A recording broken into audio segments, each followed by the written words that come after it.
Video like जरूर कर लीजिए और ऐसे वीडियो लगातार फ्री में पाने के लिए चैनल को तुरंत सब्सक्राइब कर लीजिए और बेल आइकन को जरूर टैप कर लीजिए ताकि आगे भी सारे वीडियो आपको मिलते रहे। यूट्यूब में फॉलो करते हैं तो प्लीज ये वाला फ्री टेलीग्राम चैनल जरूर ज्वाइन कर लीजिएगा। सारे नोटिफिकेशन सारे अपडेट यहीं पे आते हैं, ध्यान रखिए।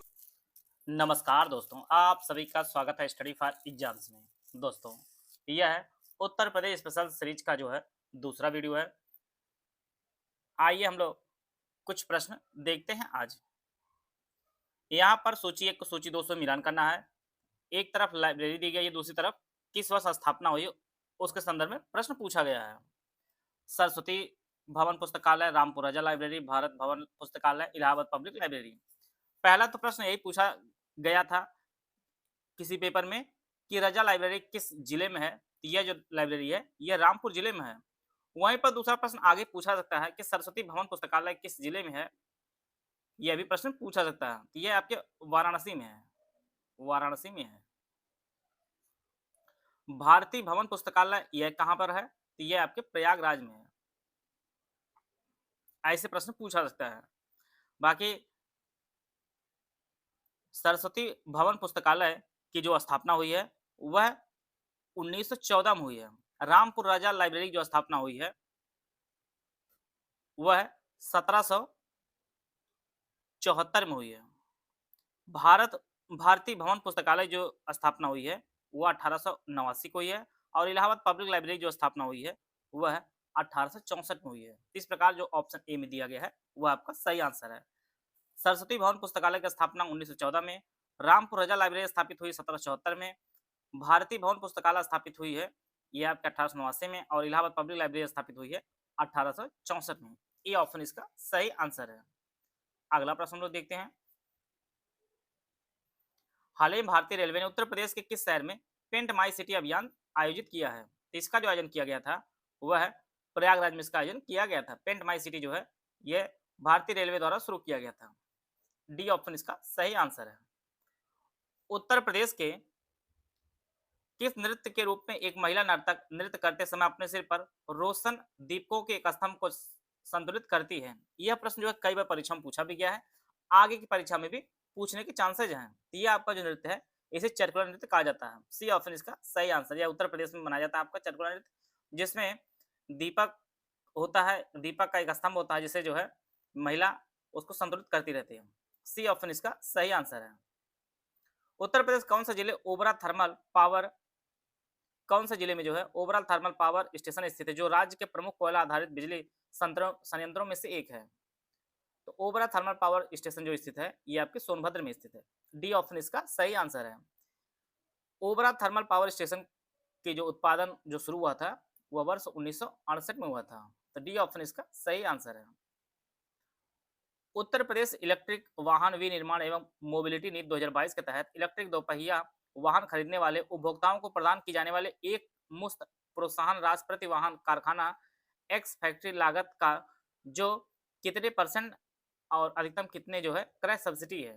तो यह जो सब्सिडी रखी गई सरकार द्वारा या तो 5% हो सकती है, सॉरी यह जो आपका या तो वह 15% हो सकती है या आपके 5,000 हो सकती है।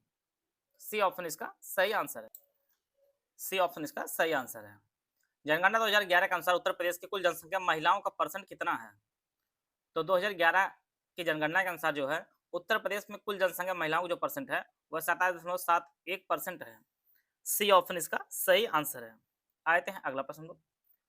बनास घराने की प्रसिद्ध ठुमरी टप्पा गायक गायिका थी। तो यह जो है इनका नाम रसूलन बाई जी था। रसूलन बाई जो है यह बनास घराने की प्रसिद्ध ठुमरी और टप्पा गायिका थी। ए ऑप्शन इसका सही आंसर है। इनका जन्म जो हुआ था वह मिर्जापुर में हुआ था और यह जो है बनास घराने की थी। ए ऑप्शन इसका सही आंसर है। वर्तमान में उत्तर प्रदेश से राज्यसभा सीटों की कुल संख्या कितनी है। तो उत्तर प्रदेश राज्यसभा की जो सीटों की संख्या है वो टोटल जो है 31 है। इसमें ऑप्शन में कोई नहीं दिया गया है, इसलिए उपयुक्त में से कोई नहीं आंसर सही होगा। तो इसका जो ऑप्शन ई है वो आपका सही आंसर है। लोकसभा की उत्तर प्रदेश में 80 सीटें हैं और राज्यसभा की टोटल 31 सीटें हैं। ई ऑप्शन इसका सही आंसर है। शामली की सीमाएं किस राज्य से लगती हैं। दिल्ली, हरियाणा, बिहार, उत्तराखंड या उपयुक्त में से कोई नहीं। तो शामली जो सीमा लगती है यह आपके हरियाणा से लगती है। बी ऑप्शन इसका सही आंसर है। उत्तर प्रदेश सरकार ने अटल युवा महाकुंभ का उद्घाटन किस शहर में किया है? तो उत्तर प्रदेश सरकार ने अटल युवा महाकुंभ का जो उद्घाटन है, ये आपके उत्तर प्रदेश राजधानी लखनऊ में उद्घाटन किया है। सी ऑप्शन इसका सही आंसर है। यूपीएसडब्ल्यूसी की शासकीय संरचना क्या है? तो यह जो है केंद्र और राज्य सरकारों द्वारा संयुक्त रूप से प्रबंधित है और यह जो है उत्तर प्रदेश राज्य भंडारण निगम, इसे हिंदी में आप समझेंगे। सी ऑप्शन इसका सही आंसर है। यहाँ पे गलत जोड़ा पहचानना है। बांध के संदर्भ में दिया गया है मुडरपुर बांध सोनभद्र, पीली बांध बिजनौर, लहचुरा बांध झांसी, जामनी बांध ललितपुर, उपरोक्त में से कोई नहीं। तो यहाँ पर जो सभी जोड़े हैं वो सुमेलित हैं। मुडरपुर बांध सोनभद्र में है, पीली बांध बिजनौर में है, लहचुरा बांध झांसी में है, जामनी बांध ललितपुर में है। तो कोई भी गलत जोड़ा नहीं, इसलिए ऑप्शन ई इसका सही आंसर होगा। उत्तर प्रदेश पर्यटन नीति 2022 के अनुसार महाभारत सर्किट के अंतर्गत आने वाले स्थानों वाले विकल्प की पहचान कीजिए। ऑप्शन आप लोग पढ़ लीजिए। तो इसका जो सही आंसर है वो ऑप्शन सी इसका सही है। मथुरा, गोंडा, प्रयागराज, कौशाम्बी जो है यह है महाभारत सर्किट के अंतर्गत आते हैं। महाभारत सर्किट के अंतर्गत आपका हस्तिनापुर, काम्पिल, आइछत्र, बरनावा, मथुरा, कौशाम्बी, गोंडा, लाछागृह, हंडिया जो प्रयागराज में है, कीचक वध स्थल, हमीरपुर और बिदुरकुटी जो बिजनौर में स्थित है, ये सभी जो आपके महाभारत सर्किट के अंतर्गत आते हैं। सी ऑप्शन इसका सही आंसर है। यहाँ से पीवाईक्यू कराने के सिर्फ आपको यही पर्पज है हमारा कि जिससे आपको पता चले कौन कौन से टॉपिक आयोग पूछ रहा है।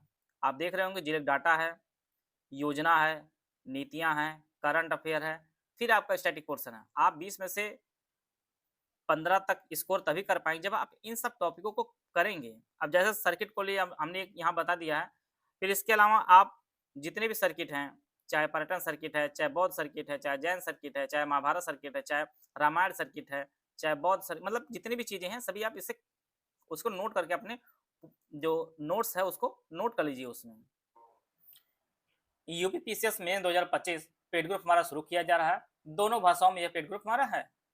पहला जो पेड ग्रुप है UPSC 2025 mains complete GS study material group है, जिसमें जीएस 1 से लेकर 6 तक जो है सब कुछ मटेरियल दिया जाएगा। इसकी फीस 7800 रुपये है। इस ग्रुप में जो जीएस 1 के कुल 15 पॉइंट, जीएस 2 के 22 पॉइंट, जीएस 3 के 18 पॉइंट, जीएस 4 का 8 पॉइंट, जीएस 5 के कुल 21 पॉइंट, जीएस 6 के कुल 23 पॉइंट का जो है लेटेस्ट अपडेटेड कंप्लीट जो है पॉइंट वाइज मटेरियल हिंदी और अंग्रेजी दोनों भाषाओं में उपलब्ध कराया जाएगा। इसमें प्रैक्टिस करने के लिए आपको जीएस 1 से लेकर 6 के लगभग 500 most expected question with model answer जो है लेटेस्ट पैटर्न के अनुसार आपको दिया जाएगा।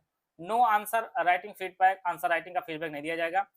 जीएस 1 से लेकर 6 से संबंधित जितने भी current affair, UP budget, economic survey, current affair, government scheme, GS all completely updated जो है सब आपको प्रोवाइड किया है। दूसरा जो ग्रुप है UPSC 2025 mains general Hindi study material group, इसकी फीस 1500 रुपये। इसमें जो है यूपीपीएससी के ऑफिशियल सिलेबस के अनुसार complete general Hindi study material दिया जाएगा, 10 फुल एंड टेस्ट दिया जाएगा, विद मॉडल आंसर दिया जाएगा। इसकी कंप्लीट आंसर राइटिंग जो है फुल चेकिंग और फीडबैक आपको दिया जाएगा। UPSC mains answer writing group के सभी ग्रुप की आंसर राइटिंग का जो complete point to point feedback, voice message, personal guidance मिलेगा, कंप्लीट आंसर राइटिंग फीडबैक मिलेगा, ए टू जेड सब कुछ आपको पूरा फोकस आंसर राइटिंग इंप्रूवमेंट पर जो है कार्य किया जाएगा इसमें। तीसरा जो ग्रुप है 90 days answer writing feedback without model answer, GS 1 से लेकर 6 तक, इसकी फीस 5300 रुपये। इसमें ग्रुप में जो है daily 3 most expected question without model answer, एक दिन जीएस 1 2 3 रहेगा और अगले दिन आपका जो है 5 जीएस 5 6 4 5 6 रहेगा, दिया जाएगा। चौथा जो group 9 days answer writing with model answer, GS 1 से लेकर जीएस 6 तक, इसकी फीस 6500 रुपये। इस ग्रुप में जो है daily 3 most expected question with model answer दिया जाएगा। इसमें जो है एक दिन जीएस 1 से 3 दिया जाएगा, अगले दिन आपका जीएस 4 5 6 दिए जाएंगे और उसमें उस क्वेश्चन का जो मॉडल आंसर भी प्रोवाइड किया जाएगा। पांचवा जो ग्रुप है निबंध का है, इसकी फीस 3500 रुपये। कुल 36 निबंध टॉपिक वाइज दिया जाएगा। आंसर राइटिंग की कंप्लीट जो है चेकिंग किया जाएगा, complete point to point feedback दिया जाएगा, वॉइस मैसेज, पर्सनल गाइडेंस दिया जाएगा, पूरा फोकस इस निबंध राइटिंग इंप्रूवमेंट पर कराया जाएगा। निबंध के मॉडल आंसर भी आपको प्रोवाइड किए जाएंगे। इनमें से कोई बैच आप लाइन ज्वाइन करना चाहते हैं, 3 दिए गए नंबर 8564880530, 7523864455969606096089 ये 3 दिए गए नंबर, इस पे कॉल है व्हाट्सएप करके जो है आप जानकारी लेकर बैच से जुड़ सकते हैं और अपनी तैयारी को बेहतर कर सकते हैं। संदर्भ में यहाँ स्टेटमेंट दिया गया, यह महिला सशक्तिकरण के लिए एक पहल है। इसमें सुरक्षा, संरक्षा, आत्मरक्षा, प्रशिक्षण और उद्यमिता विकास पर 10 दिवसीय संयुक्त कार्यक्रम शामिल है। यह 2024 प्रारंभ किया गया था। यह महिला और बाल विभाग द्वारा संचालित किया जाता है। इसमें 60 दिवसीय स्वरोजगार कौशल उन्मुख भी शामिल है। तो यहाँ पर सभी जो स्टेटमेंट वो आपके सही है। ये महिला सशक्तिकरण के लिए पहल है। सुरक्षा, संरचनात्मक रक्षा, प्रशिक्षण और उद्यमिता विकास पर 10 दिवसीय संयुक्त कार्यक्रम शामिल है। ये जो शुरू किया गया था 2020 में शुरू किया गया था, 2024 में, 2020 में। बाकी ये महिला एवं बाल विकास द्वारा शुरू किया जाता है, विभाग द्वारा। और 60 दिवसीय स्वरोजगार कौशल उन्मुख प्रशिक्षण भी शामिल है। तो सभी स्टेटमेंट सही है। इसके अलावा जो तीसरा स्टेटमेंट है वो 2020 में शुरू किया गया, 24 में नहीं शुरू किया गया। और 2025 में जो है इसका 5वां जो संस्करण है वह शुरू किया गया है। 5वां संस्करण 2025 में शुरू किया गया है। यह भी आप लोग नोट कर लीजिएगा, आगे की परीक्षा के लिए उपयोगी होगा। यूपीएसआरएलएम ने रिस्क रिड्रेसल फंड के तहत SC/ST की आरक्षित सदस्यों के लिए का प्रावधान है। यह जो प्रावधान किया गया है 2250 रुपए SC/ST आरक्षित सदस्यों को प्रावधान किया गया है। बी ऑप्शन इसका सही आंसर है।